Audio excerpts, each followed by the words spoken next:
अस्सलाम वालेकुम व्यूअर्स, कैसे हैं आप सब। उम्मीद करती हूँ कि आप सब खैरियत से होंगे, जहाँ भी होंगे खुश होंगे। आज मैं आप लोगों के लिए बहुत ही मज़ेदार ढाबा स्टाइल चने की दाल की रेसिपी लेकर आई हूँ। अगर आपने ये रेसिपी एक बार ट्राई कर ली तो आपकी रोज़मर्रा के खानों में ये रेसिपी ज़रूर ऐड होने वाली है। दाल को मैंने वॉश करके अच्छी तरह 2 घंटे पहले ही भिगो दिया था। आप देख सकते हैं हमारी दाल अच्छी तरह से फूल चुकी है। अब ये गलने में ज़्यादा टाइम नहीं लेगी। मैं इसे प्रेशर कुकर में गलाऊँगी तो मुझे 5 से 7 मिनट लगेंगे। अगर आप इसे पतीली में गलाएंगे तो आपको 20 से 25 मिनट लग सकते हैं।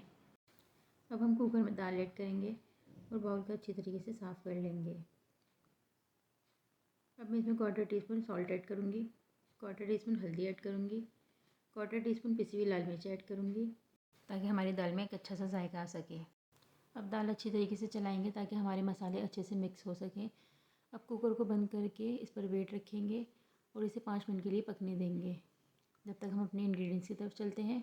इसके लिए हमें चाहिए 1 कप ऑयल, 2 टेबल स्पून अदरक लहसुन पेस्ट, 3 बड़े टमाटर, 2 दरमियानी प्याज, 5 से 6 हरी मिर्चें, 1 टीस्पून ज़ीरा, 1 टीस्पून पिसा गरम मसाला, हाफ़ टी स्पून हल्दी, 1 टीस्पून नमक, 1 टेबल स्पून कुटी हुई लाल मिर्चें, 1 टेबल स्पून ही अचार का मसाला, 1 गड्डी धनिया, 1 गड्डी पुदीना।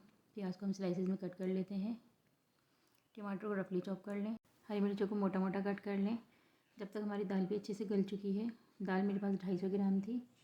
अब हम अपनी कुकिंग स्टार्ट कर लेते हैं। अब हम एक कढ़ाई लेंगे, उसमें हम ऑयल ऐड करेंगे।